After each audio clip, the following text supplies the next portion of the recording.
अरे डॉक्टर साहब, ये जो हमारा बच्चा था ना, रात में मुंह खोल के सोता था, खर्राटे बहुत लेता था, जुकाम बार बार होती थी। हमने ईएनटी वाले डॉक्टर साहब को दिखाया, उन्होंने बोला कि भैया इसका तो एडिनॉइड बड़ा है, इसकी तो ऑपरेशन होगी। अब डॉक्टर साहब इतने छोटे बच्चे का ऑपरेशन कैसे कराएं? नमस्कार, मैं हूं डॉक्टर चक्षु।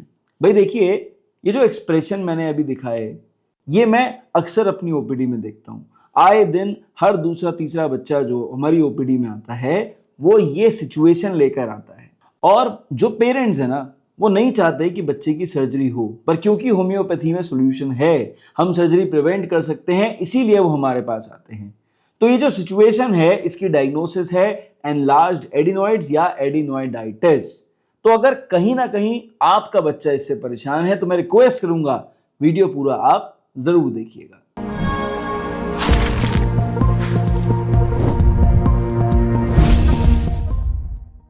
तो इस वीडियो में सबसे पहले चर्चा कर लेते हैं कि भाई ये जो एडिनॉइड नाम की बला है, ये है क्या, और ये बढ़ जाती है तो क्यों डॉक्टर्स बोलते हैं कि इसकी सर्जरी करानी पड़ेगी। बात को ध्यान से समझिए। देखिए भाई, हमारे जो बीएसएफ के जवान हैं, with all due respect and salute to them, जिस तरह से वो हमारे देश की बॉर्डर की रक्षा करते हैं, उसी तरह हमारे नाक में जब भी कोई इन्फेक्शन जाता है, तो उस नाक के बॉर्डर से अंदर वो इन्फेक्शन एंट्री ना कर पाए, या अगर कर रहा हो तो हमारे शरीर को अलर्ट मिल जाए। इसके लिए शरीर ने एक बीएसएफ की चौकी नाक के पीछे बना रखी है, जो कि बेसिकली एक लिम्फोइड टिश्यू है। अभी जो बीएसएफ की चौकी है, जैसे ही कोई आतंकवादी एंटर करता है वायरस के तौर पे, या फिर कोई बैक्टीरिया एंटर करता है पाकिस्तानी फोर्सेस के तौर पे, एक एग्जांपल दे रहा हूं, तो जैसे ही वो एंटर करेगा तो बीएसएफ की चौकी अलर्ट हो जाएगी ना। तो जैसे ही वो अलर्ट होगी तो वहां पर इन्फ्लेमेशन शुरू होगा। अब अगर यहीं पे बार बार आतंकवादी इन्फिल्ट्रेट करें, या पड़ोसी देश की जो सेना है वो बार बार इन्फिल्ट्रेट करे, तो ऐसी सिचुएशन में क्या होगा कि बीएसएफ की वो चौकी जो है हेवीली डिप्लॉयड हो जाएगी। कहने का मतलब यह है, वहां पे बीएसएफ के जवान ज्यादा इकट्ठे होंगे, आर्म्स एंड एम्यूनिशन ज्यादा रखा रहेगा, पहले से प्रिपेयर रहेंगे उस इन्फेक्शन से लड़ने के लिए। तो यहां पर भी शरीर में यही हो रहा है कि नाक के पीछे जो बीएसएफ की चौकी है, लिम्फोइड टिश्यू है, वो धीरे धीरे करके साइज में बढ़ जाता है। क्यों बढ़ जाता है? क्योंकि बार बार उसको इन्फेक्शन मिल रहा है। इस वजह से वो जो लिम्फोइड टिश्यू है जब बड़ा हो जाता है, तो जो नॉर्मल सांस लेने का एक पैटर्न है वो बिगड़ जाता है, जिसकी वजह से कोई भी पेशेंट जो है उसको सांस लेने में दिक्कत आती है। ऐसे में क्या दिखाई देगा कि भाई जो पेशेंट है वो रात को मुंह खोल के सोएगा। क्यों? क्योंकि नाक से सांस लेने में उसे दिक्कत हो रही है, नेजल पैसेज का पीछे से ऑब्स्ट्रक्शन हो रहा है, खर्राटे लेगा ये। ठीक, इसके बाद क्या है, क्योंकि बार बार रिकरेंट इन्फेक्शन हो रहा है इस बच्चे को, तो ऐसी सिचुएशन में इम्यूनिटी वीक हो जाएगी, खांसी जुकाम बुखार बार बार होगा, भूख कम लगेगी, नाक से बलगम ज्यादा बहेगा, पोस्ट नेजल ड्रिप ज्यादा होगी, है ना। साइनस इन्फेक्शन उसको हो सकता है, नाक से पीला पीला बलगम, गाढ़ा गाढ़ा बलगम बाहर निकल सकता है। ठीक है, संग में कान में भी इन्फेक्शन उसको पेशेंट को हो सकता है। तो कहने का मतलब यह है कि देखिए, ये एक बीएसएफ की चौकी है, और क्योंकि बच्चा बार बार बीमार पड़ रहा है, उसकी इम्यूनिटी लो है, इम्यूनो डेफिशिएंट है, इस वजह से वो चौकी एक्टिवेट हो जा रही है। अब क्योंकि वो चौकी एक्टिवेटेड है और उसमें आर्म्स एंड एम्यूनिशन और जो हमारे बीएसएफ के जवान हैं वो ज्यादा हैं, शरीर को प्रोटेक्ट करने के लिए ज्यादा हैं, अगर आपने उस बीएसएफ की चौकी को ही हटा दिया, तो आप बताइए कि फिर आपके शरीर में जाने वाले इन्फेक्शन को अंदर जाने के बाद कौन बताएगा शरीर को कि भैया ये इन्फेक्शन पहुंच गया। अब ईएनटी डॉक्टर्स क्यों कहते हैं कि भाई इसकी सर्जरी करा लो? क्योंकि ये नेजल पैसेजेस को ब्लॉक कर देती है, और इसकी वजह से पेशेंट को स्लीप एपनिया हो सकता है, और मरीज को सांस लेने में दिक्कत हो सकती है, घुटन हो सकती है, जो कभी कभी ज्यादा एग्रेवेटेड कंडीशन में किसी भी बच्चे के लिए नुकसानदायक हो सकता है। लेकिन क्या हर बच्चे के लिए नुकसानदायक है? बिल्कुल नहीं, हर बच्चे के लिए नुकसानदायक नहीं है। इसलिए हर बच्चे की सर्जरी करानी जरूरी है? नहीं भैया, बिल्कुल जरूरी नहीं है। अब चलिए जरा होम मैनेजमेंट पे बात कर लेते हैं कि भाई जब हम सॉल्यूशन वीडियो बना रहे हैं तो हम आपको सिखाना चाहते हैं कि कैसे आप ऐसे बच्चों का घर पे ध्यान रख सकते हैं। कुछ 5 चीजें हैं जो आपको रेगुलर करनी पड़ेंगी। पहला काम यह है कि आपको नेजल ड्राइनेस प्रिवेंट करनी है। कहने का मतलब यह है कि नाक के अंदर आप ईयरबड ले लें, उसे घी या तेल में लगा लें और उसके बाद नाक को अंदर से हाइड्रेट करने की कोशिश करें। कई बार ऐसे बच्चों को डीएनएस की शिकायत होती है, नाक की हड्डी टेढ़ी होती है, संग में उन्हें एडिनोइड्स की परेशानी होती है, जो सिर्फ देखने से बताया जा सकता है। पर अगर ऐसा नहीं भी है तो भी नाक का हाइड्रेशन होना जरूरी है। बहुत जरूरी है कि आप ईयरबड लेके नाक के कॉर्नर्स और नाक की जो सेंट्रल लाइनिंग है उसको अंदर की तरफ से जरूर मॉइस्चराइज कर दें। अगर ठंड ज्यादा पड़ती है तो घी जम जाएगा, बेटर है तेल से करें, और अगर ठंड ज्यादा नहीं है तो घी से करें। घी घर का होना चाहिए, तेल भी घर का होना चाहिए। दूसरा काम जो आपको करना है वो ये कि भाई देखिए, हर बार आप स्टीम इनहेलेशन नहीं दिलवाएंगे अनलेस एंड अनटिल पेशेंट को कंजेशन हो रहा हो। अगर आपको लगे नाक में बलगम बहुत ज्यादा है, सीने में बलगम बहुत ज्यादा है, खड़खड़ बच्चा कर रहा है ऐसे करके परेशानियां उसको हो रही हैं, और संग में सीने में बलगम बज रहा है, या नाक से जो नाक से उसे सांस लेने में दिक्कत आ रही है, कंजेशन साइंस जो होते हैं, उस सिचुएशन में आपको उसे स्टीम दिलानी है, नहीं तो नहीं। ऐसी सिचुएशन में गरारे कराना बहुत जरूरी है। रात को सोते समय गरारे जरूर कराइए। नमक के गरारे, नमक पानी के गरारे बहुत ज्यादा इंपॉर्टेंट है। सुबह नहीं भी कराएंगे तो भी चलेगा। सुबह तभी कराएं जब आपको लगे बच्चे की नाक बंद है और सांस लेने में उसे तकलीफ हो रही है। तो अब देखिए, जो तीसरा काम आपको करना है वो बहुत जरूरी है, और वो है मास्क लगाना। क्यों लगाना है मास्क? क्योंकि हम चाहते हैं कि बच्चे की नाक में सडनली डस्ट ना जाए जो कि एलर्जन हो सकती है। बैक्टीरिया व वायरसेस जो कि एनवायरनमेंट में है वो तेजी से ना जाएं, क्योंकि वो इन्फेक्शन कॉज करेंगे। अब ये इन्फेक्शन कब लग सकता है? भाई बच्चा देखिए सुबह उठा, अब सुबह उठ के जब वो फटाफट तैयार होकर स्कूल जाता है, तो जो वो टाइम पीरियड है जब बच्चा घर से गर्माहट से बाहर निकल रहा है और ऑटो की ठंडी हवा लेके स्कूल पहुंच रहा है, तो उस पूरे ड्यूरेशन में नाक पे मास्क लगाना बच्चे के बहुत जरूरी है, ताकि नाक का टेम्परेचर मेंटेन हो जाए। सिमिलरली डस्ट ना जाए, इन्फेक्शन ना जाए। स्कूल जाने के बाद मास्क हटा दे। सिमिलरली वो शाम को वापस आए तो फिर दोबारा से मास्क लगाए। भाई बस में बच्चा ट्रेवल करे या ऑटो में ट्रेवल करे तो ऐसे में मास्क लगाना कंपलसरी है। अगर वो कार में ट्रेवल करता है तो एकदम एसी वेंट के सामने बच्चे को मत रखिए, ऐसे में इन्फेक्शन होने के चांसेस ज्यादा रहते हैं। भाई देखिए, जो चौथा काम आपको करना है वो ये कि विटामिन सी देना बच्चे के लिए बहुत जरूरी है। तो विटामिन सी कैसे दे सकते हैं? आंवला किसी ना किसी फॉर्म में बच्चे को देने की कोशिश करें। ठीक। नंबर 2, कोशिश ये करिए कि गुआवा जैसे फ्रूट्स बच्चे को जरूर दें, जो बहुत खट्टे नहीं होते लेकिन भरपूर विटामिन सी उनके अंदर होता है। अगर मौसम ठीक है और बच्चा प्रेफर करता है खट्टे फल लेना, तो वो कीवी ले सकता है, संतरा ले सकता है। ये फ्रूट्स उसके लिए जरूरी है। जब भी कोई भी खट्टा फल देना है, कोशिश करिए काले नमक के संग में जरूर दीजिए, ब्लैक सॉल्ट के साथ में दीजिए। इससे खटास कम महसूस होती है और मैग्नीशियम बॉडी को मिलता है, जो इम्यूनिटी के लिए बहुत जरूरी है। अब देखिए भाई, पांचवा काम जो कि मैं चाहता हूं हर माँ बाप करे वो ये कि बच्चे को ट्रेन करना इंपॉर्टेंट है। कैसे ट्रेन करेंगे आप? आपको बच्चे को सिखाना जरूरी है, बेटा नाक बंद है, ऐसे ऐसे करके दबाओ, आपकी नाक खुल जाएगी।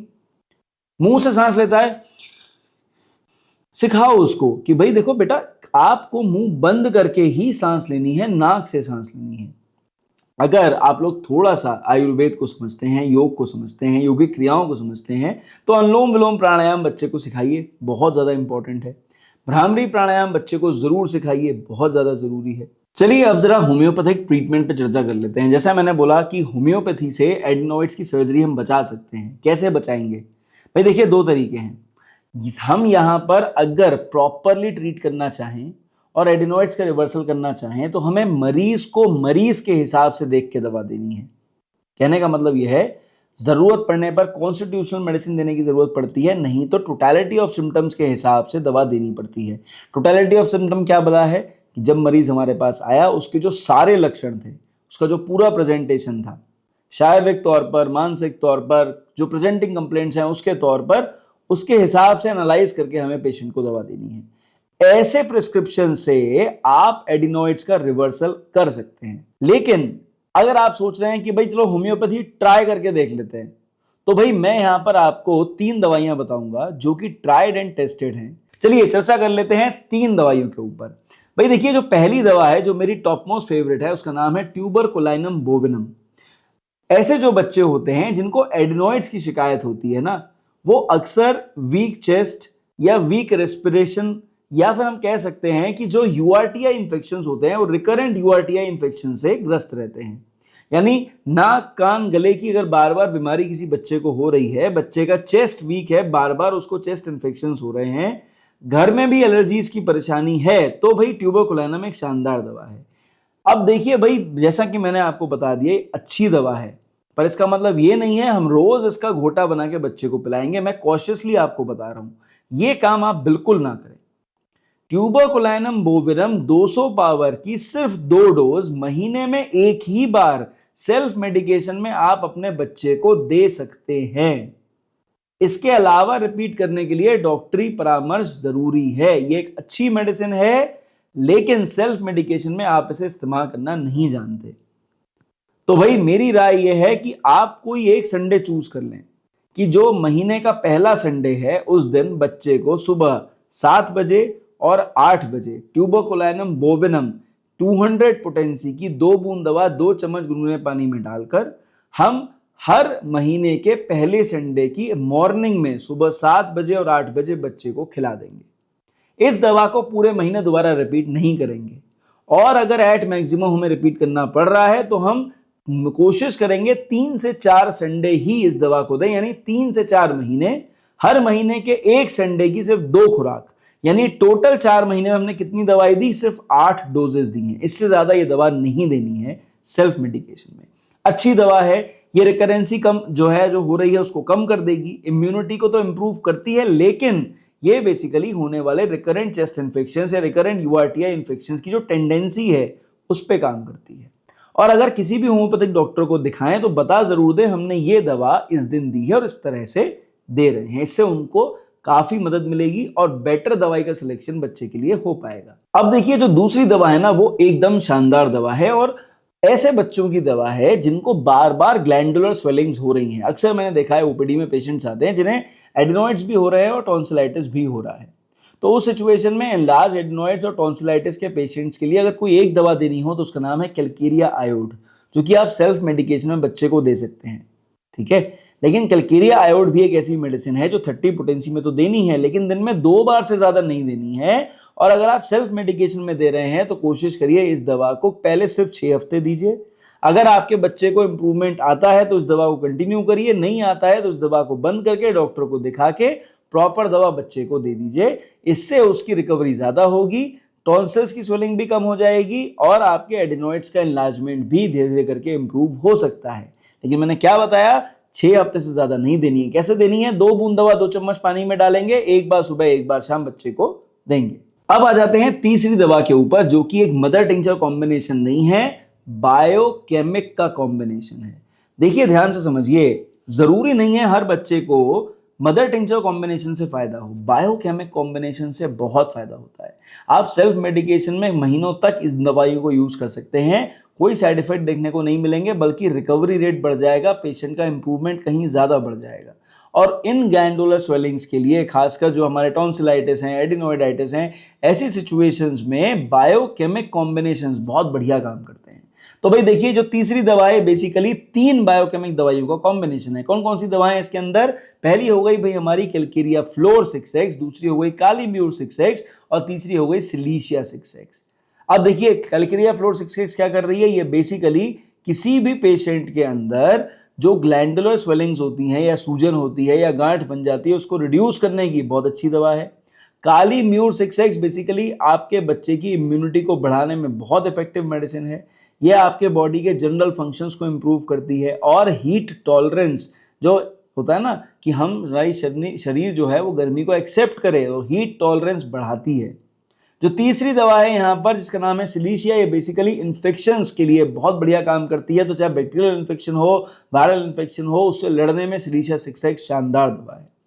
तो भाई ये जो तीनों बायोकेमिक्स हैं, कैसे देनी है आपको? कैलकेरिया फ्लोर 6x की 2 गोली, कालीम्यूर 6x की 2 गोली और सिलीशिया 6x की 2 गोली, टोटल कितनी हो गई? 6 टैबलेट्स। अब ये 6 टैबलेट दिन में 3 बार आपको अपने बच्चे को रेगुलरली देनी है। कितने समय तक देनी है? आप अपने बच्चे को कम से कम 12 हफ्ते तक ये तीनों दवाई, जैसे मैंने बताया, दिन में 3 बार के हिसाब से जरूर खिलाइए, रेगुलरली खिलाइए। और जो भी ट्रीटमेंट चल रहा है उसे कंटिन्यू करिए। होम्योपैथी के हर ट्रीटमेंट के संग में इस बायोकेमिक कॉम्बिनेशन को देने से आपके बच्चे में बेस्ट रिजल्ट्स मिलेंगे। और रिकवरी जरूर होगी। तो आई होप इस वीडियो को देखने के बाद ना आपके भी चक्षु नेत्र खुल गए होंगे, समझ में आ गया होगा कि एनलार्ज्ड एडिनॉइड्स यानी एडिनोइडाइटिस है तो एक प्रॉब्लम, लेकिन सॉल्यूशन होम्योपैथी में है, बहुत बढ़िया सॉल्यूशन है, इफेक्टिव है और 100% रिजल्ट देने वाला है। पर समझदारी बहुत जरूरी है। जब हम ढंग से डॉक्टर की मदद लेकर ट्रीटमेंट लेंगे तो रिजल्ट बहुत अच्छे मिलेंगे, पर अगर ट्राई एंड टेस्ट करना चाहें तो जो दवाइयां बताई हैं जरूर दीजिए, रिजल्ट वो भी जरूर देंगी। बेटर रिजल्ट्स के लिए डॉक्टरी परामर्श एक छोटे बच्चे के लिए बहुत जरूरी है। तो अगर आप मेरे द्वारा दी गई जानकारी से संतुष्ट थे, पहली बार चैनल पर आए थे, रिक्वेस्ट करेंगे सब्सक्राइब कर जाएं, रेगुलर वीडियोस देखते हैं भैया थम्स अप दे जाओ। और अगर कंफ्यूज हैं, कुछ समझ में नहीं आ रहा है, मेरी मदद चाहिए, इस नंबर पे व्हाट्सएप पे मेरे स्टाफ से बात करें, आपको अपॉइंटमेंट मिलेगा, मैं आपसे बात जरूर करूंगा। इस वीडियो में सिर्फ इतना, मेरी तरफ से नमस्कार, थैंक यू एंड जय हिंद।